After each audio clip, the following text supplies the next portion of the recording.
Nouvelle vidéo info mercato, la 5e, voilà. Donc juste pour vous dire très rapidement, voilà, on arrive bientôt aux 1000 abonnés. Donc je vous le demande, je crois que je vous l'ai jamais demandé, mais partagez énormément mes vidéos pour qu'on arrive le plus rapidement aux 1000 abonnés. Ça serait vraiment super. Voilà. J'avoue, on m'a demandé pourquoi tu sors pas plus de vidéos, parce qu'avec toutes les infos que tu as, honnêtement, franchement, le temps me manque. Si je devais sortir des vidéos tout le temps, en fait, enfin, si je devais sortir une vidéo à chaque fois qu'il y a une rumeur mercato, je sortirais 2 vidéos, voire 3 vidéos par jour. Après, souvent, le moral n'est pas là. Des fois, j'ai pas envie, c'est vrai. Le moral n'est pas là, voilà, pour différentes raisons. Donc, bon, je le fais pas parce que, voilà, c'est des fois. Mais après, c'est vrai que la motivation qui me fait continuer, c'est vous les abonnés, c'est grâce à vous que je suis là. Et voilà, donc du coup, je vous demande de partager à mort cette vidéo pour atteindre le plus rapidement les 1000 abonnés. Pourquoi pas après cette vidéo, sinon bah, on en fera d'autres, hein, on est là. Donc voilà, on va nous commencer cette vidéo par cette nouvelle séquence que je veux mettre en place pour la semaine prochaine. Donc les meilleurs commentaires, donc n'hésitez pas à commenter mes vidéos, car les meilleurs commentaires, je les mettrai en avant sur les vidéos d'après. Donc là, on a Didi Dom qui me pose la question, tu vois quel poste à privilégier au niveau des recrutements et est-ce que tu attends une grosse surprise au niveau mercato? Alors, pour moi, à l'heure actuelle, au vu de ce que je vais t'annoncer après, pour moi, le gros chantier, c'est le chantier offensif. Vraiment, il faut accentuer énormément sur l'attaque parce que, bon, on a Dolberg, top. Après, en attaque, on a Sakho, qui ne devrait pas rester. On a Ganago. Et on a Maolida Fada. Donc, bon, tu as vu, tu as compris le coup. Voilà, je t'explique. Il faut mettre un point sur le chantier offensif. Après, est-ce que j'attends une grosse surprise? Oui. Personnellement, j'attends une grosse surprise. Pourquoi? Parce que River et Fournier nous ont habitués en fin de mercato à être quand même assez bons au niveau du mercato. Et je vais vous donner des infos sur les dates du mercato qui sont très importantes. Donc oui, j'attends une grosse surprise. Ensuite, on a Janine Villa qui me dit être assez satisfait du mercato. On a assuré sur les milieux. Maintenant, il faut mettre un petit point sur les attaquants, un attaquant régulier et efficace. Car sur les dernières années, effectivement, tu as raison, c'est pas top. Il y a un manque de spectacle, c'est vrai. Donc ouais, comme pour répondre au dernier commentaire sur Didi Dom, effectivement, voilà, le point maintenant, on va dire prioritaire, c'est vraiment l'attaque et il va falloir y aller à fond. Et on attaque directement sur le mercato, les rumeurs et tout ça. Et donc on va commencer déjà au sein de l'équipe de l'OGC Nice, comme d'habitude. Voilà, Willian Cyprien, je pense que ça ne sera pas une surprise s'il part parce qu'il est absent des entraînements. On l'annonce de plus en plus vers la sortie comme Issane Sakho. Je te le disais, on avait en attaque tout à l'heure, mais il ne devrait pas rester. Et comme Christophe Herel, eux par contre sont présents à l'entraînement. Mais c'est vrai que Willian Cyprien ne fait plus partie de l'entraînement. Donc je pense qu'on va le perdre très prochainement avec une bonne offre. Espérons plus de 20 millions. Ensuite, Gauthier Loris, donc le frère d'Hugo, qui va s'engager à la Géocère et va rejoindre le Bihan très prochainement. Donc voilà, normalement c'est fait. Il y a juste à attendre la signature, mais Gauthier Loris ne fera plus partie de l'équipe de l'OGC Nice à la saison prochaine. Danilo Barbosa qui devrait normalement retourner au Portugal. Donc le Sporting Portugal garderait un œil bien précis sur Danilo Barbosa, ils sont très intéressés.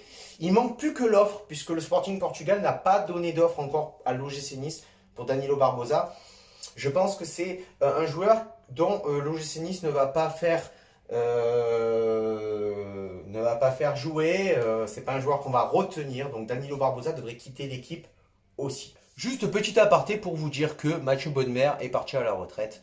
Notre capitaine lors de la saison 2015-2016. Il a joué 91 matchs avec l'OGC Nice, a marqué 5 buts en provenance du PSG. Bonne continuation à toi. Ensuite, pour préparer la saison prochaine, l'OGC Nice a déjà des matchs amicaux qui sont fixés.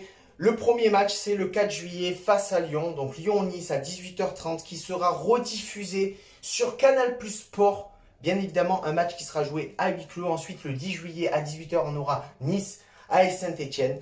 Et le match à l'Alliance Riviera sera le 15 août face à Rennes. L'heure sera à déterminer et le match sera très certainement joué à huis clos aussi. L'OGC Nice devrait aussi jouer face à des clubs anglais. Ça, c'est encore à déterminer. Mais voilà, l'OGC Nice devrait jouer à peu près 5-6 matchs de préparation pour la saison prochaine. Les infos mercato sur les dates du mercato. Donc, le mercato a ouvert ses portes le 8 juin, cause de coronavirus. Donc, du coup, il a ouvert plutôt ses portes. Et la LFP, en fait, a créé plutôt un déséquilibre vis-à-vis des autres championnats majeurs de l'Europe. La FIFA a réagi en disant qu'ils imposeraient une pause pour le mercato français, donc c'est-à-dire à partir du 9 juillet jusqu'au 10 août prochain, on ne pourra pas recruter de joueurs. La FIFA refuse en fait que la LFP étire son mercato sur 12 semaines consécutives. Sachant que le mercato devrait officiellement cette année se terminer le 5 octobre et non pas le 1er septembre comme les années précédentes.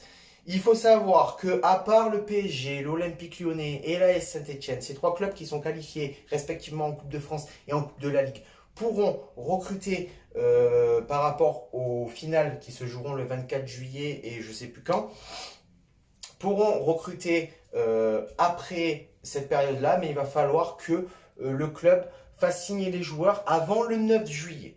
Et on part sur les infos mercato, donc pour l'OGC Nice, les arrivées probables, ou les arrivées qui vont arriver. Donc la piste Aurel Mangala est relancée, déjà évoquée au mercato estival en 2019, le milieu relayeur de Stuttgart. L'OGC Nice a toujours un œil sur lui.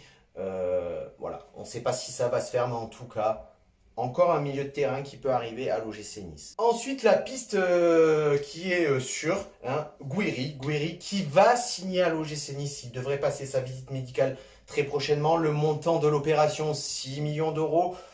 Pour citer les dires de Juninho, c'est un talent pur qui a le sens du but. Il vient d'une belle formation de l'Olympique lyonnais. Juninho a l'impression de lâcher un jeune qui pourrait apporter beaucoup de choses à l'Olympique lyonnais, mais qui malheureusement serait le 4e ou le 5e choix d'attaquant à l'Olympique lyonnais. Donc voilà, il va cirer le banc, si ce n'est qu'il va cirer le banc, il va cirer même le canapé chez lui et regarder les matchs de l'Olympique lyonnais à la maison. Donc Gouiri aussi a fait une demande auprès de la direction lyonnaise de pouvoir partir et de continuer son aventure footballistique à l'OGC Nice et être la doublure de Kasper Dolberg. Voilà, c'est selon Juninho considéré comme une future pépite, en tout cas une pépite du club de l'Olympique lyonnais. Donc qui devrait arriver à l'OGC Nice pour 6 millions d'euros avec comme condition à chaque fois Jean-Michel Aulas, il ne nous lâche pas sur ça. C'est-à-dire que sur les joueurs qu'on recrute à l'Olympique lyonnais, on va pas prendre beaucoup de pognon à la revente. Un pourcentage à la revente entre 33 et 40%, ce qui est énorme. Déjà Maoulida aussi a une condition de pourcentage à la revente. C'est dire déjà si Maoulida on arrive à le vendre 5 millions, autant dire on va pas prendre beaucoup. Espérons qu'Amen Gouiri ne soit pas la doublure de Maoulida. Ensuite, très très jeune joueur de 19 ans, Alexandre Parsemin de Istres, qui pourrait rejoindre sous contrat stagiaire l'OGC Nice. Voilà, l'Olympique de Marseille serait dessus aussi, ainsi que des grands cadors de la Première Ligue. Après, pour l'instant, on n'a pas plus d'informations que ça, mais voilà, c'est un joueur qui est pisté par l'OGC Nice et qui devrait arriver prochainement. J'ai même pas d'avis, je ne le connais pas ce joueur, mais bon, on verra, mais pour moi, c'est pas la priorité. Ensuite, tu le sais, Hassan Kamara, ailier gauche du Stade de Reims, a signé à l'OGC Nice. C'est fait, je l'ai vu signer, le maillot, tutti quanti, c'est bon. Voilà, c'est bon, Hassan Kamara qui était donc déjà pressenti, et c'est fait, c'est officialisé, tu le sais. Ensuite, info que tu sais peut-être pas, Abdulkadir Ömür, donc voilà, le jeune joueur que j'avais déjà cité dans mes précédentes vidéos, devrait arriver à l'OGC Nice. Le problème, c'est le montant. L'OGC Nice a proposé 17 millions d'euros. Le club a refusé et estime la valeur marchande du joueur à 25 millions d'euros. Pour moi, franchement, c'est énorme. 25 millions d'euros pour ce joueur. Quand tu sais qu'il a fait une saison vraiment en demi-teinte, pour moi, Abdulkadir Ömür, c'est pas la priorité. Je pense qu'il faut le mettre de côté parce que 25 millions d'euros, c'est pas assez. Il est trop irrégulier, ce garçon. Et on va finir cette vidéo par les dernières infos. Pressenti, rumeur encore une fois de Ait Nouri du SCO d'Angers. Nice aurait proposé 15 millions d'euros. Le SCO refuse, prétextant que ce n'est pas assez. Alors moi, Ait Nouri, c'est vraiment un joueur que j'aimerais bien voir à l'OGC Nice. C'est un joueur que j'apprécie beaucoup, que je trouve qu'il a beaucoup de talent et qui, en arrivant à l'OGC Nice, pourrait vraiment exploiter ce talent-là. Et on aurait besoin vraiment de lui. Ensuite, rumeur qui ne circule pas trop sur les réseaux sociaux, mais en tout cas, on en parle dans mes sources à moi. C'est le jeune ailier de Sao Paulo, Jérémy Boga, qui serait apparemment un énorme coup. Alors, moi, j'en sais rien, je ne sais pas, je ne connais pas ce joueur, mais apparemment, il faudrait miser gros sur ce joueur-là. Il n'y a pas eu d'offre encore de l'OGC Nice. Donc, on attend. Mais apparemment, ça serait un énorme coup si l'OGC Nice le recrutait. Donc, dernière surprise, j'allais dire.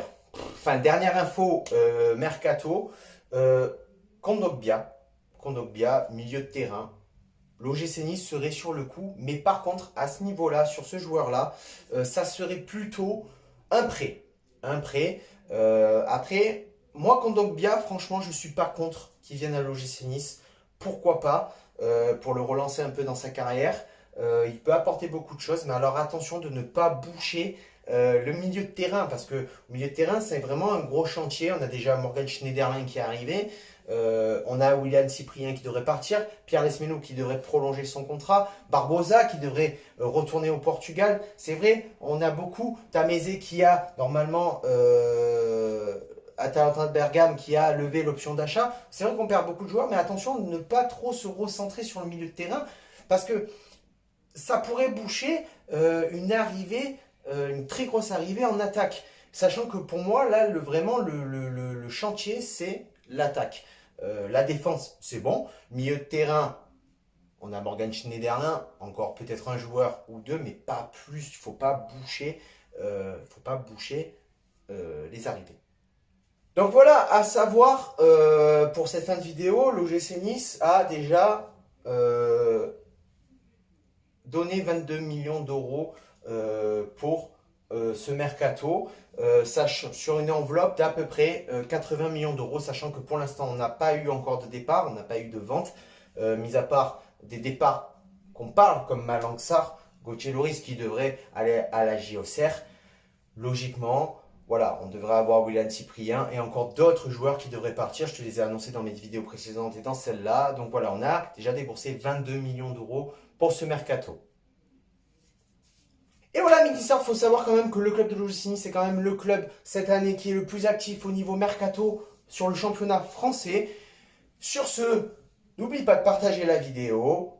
Abonne-toi, like, commente. C'est la première fois que je te le demande, mais on est proche des 1000 abonnés sur ce Ciao Viva la Bayetta et Issa Nissa.